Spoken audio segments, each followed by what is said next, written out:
लेकिन वक्फ बोर्ड का bill pass भी हुआ, एक्ट भी हो चुका है, लेकिन हमारी कौम ये समझ रही है कि हमारे को इससे क्या नुकसान होने वाला है। क्योंकि उनका ये सवाल है, ये वक्फ प्रॉपर्टी से हमें फ़ायदा क्या हुआ जो अब नुकसान होगा। उनका सवाल तो वाजिब है, उनका सवाल तो एक तरह सही है, लेकिन ये वक्त वो सवाल का सही नहीं है। ये वक्त अब इसके बारे में क्या सही है, क्या वक्फ का बिल, वक्फ की प्रॉपर्टीज़ मुसलमानों के लिए फ़ायदा हुआ है, नुकसान हुआ है, या उसके बारे में चर्चा करने का ये वक्त नहीं है।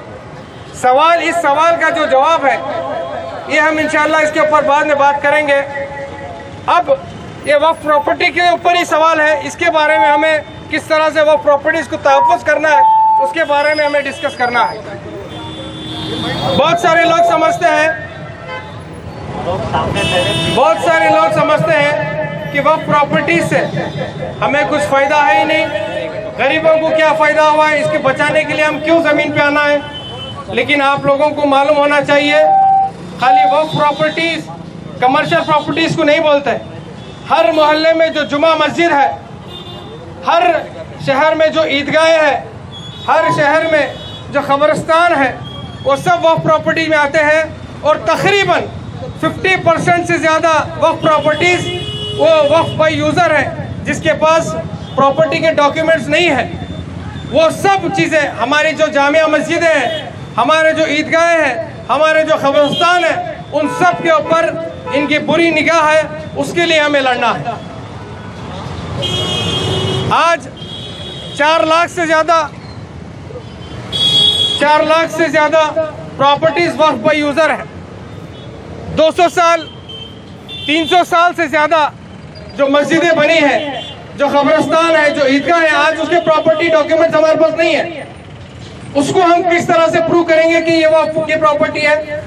इतने बड़ा सवाल निशान गवर्नमेंट हमारे सामने रखा है।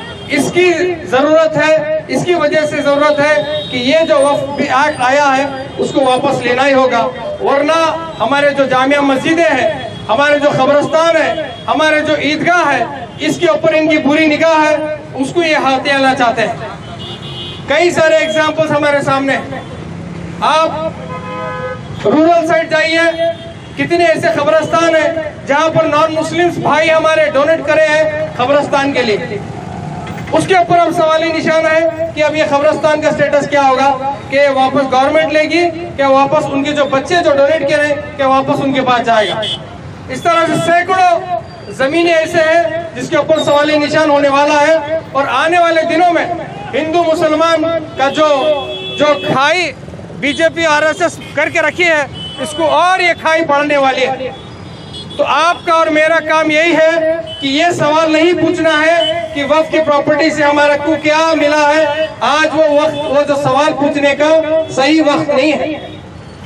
आज सबसे पहला सवाल यही है कि किस तरह से हमारी ये वक्फ प्रॉपर्टीज बचाई जाए, उसके ऊपर हमारा ध्यान होना चाहिए, उसके ऊपर हमारी जद्दोजहद होना चाहिए। All India Muslim personal law board के जरिए से पूरे देश भर में प्रोटेस्ट हो रहे हैं, रैली हो रहे हैं, प्रोग्राम्स हो रहे हैं। तो आपकी और मेरी जिम्मेदारी यही है कि जहां जहां भी वक्फ बोर्ड के तहफ़्फ़ुज़ के लिए जो भी प्रोग्राम हो रहे हैं, आप और हम सब मिलकर इसमें शामिल होना है, इसको कामयाब करना है। और वक्फ की जो हुकूमत है उनको एक मैसेज जाना है कि इसके लिए मुसलमान बहुत ही सीरियसली जमीन पे उतरकर वक्फ की 1 इंच भी जमीन हम उनको देने के लिए तैयार नहीं है। वो मैसेज जाना है। वो जब तक मैसेज नहीं जाएगा उनके सीरियसनेस उनके पास नहीं आएगा। तो मैं तमाम लोगों से गुजारिश करता हूँ, गुलबर्गे में भी बहुत सारे प्रोटेस्ट और प्रोग्राम्स का प्लान हो चुका है। आने वाले 27 तारीख में बहुत बड़ा प्रोटेस्ट रैली हम करने जा रहे हैं, उसमें हम सबको पार्टिसिपेट करना है। उसके बाद 4 तारीख को पीर बंगाली दरगाह ग्राउंड में बहुत बड़ा ज़िमनिशान प्रोग्राम होने जा रहा है। शाम के 7 बजे से लेकर रात के 10 बजे तक तकरीबन लाखों की भीड़ जमा करने की हमारी कोशिश है। तो तमाम लोगों से, मर्द और हमारे जो औरतें हैं उनसे भी रिक्वेस्ट है, नौजवान ज़ईफ लोगों सबसे रिक्वेस्ट है कि ये सब प्रोग्राम जो भी प्रोग्राम वक्फ के नाम से हम जो ऑर्गेनाइज कर रहे हैं इसमें शामिल होना है, इसको कामयाब करना है। शुक्रिया।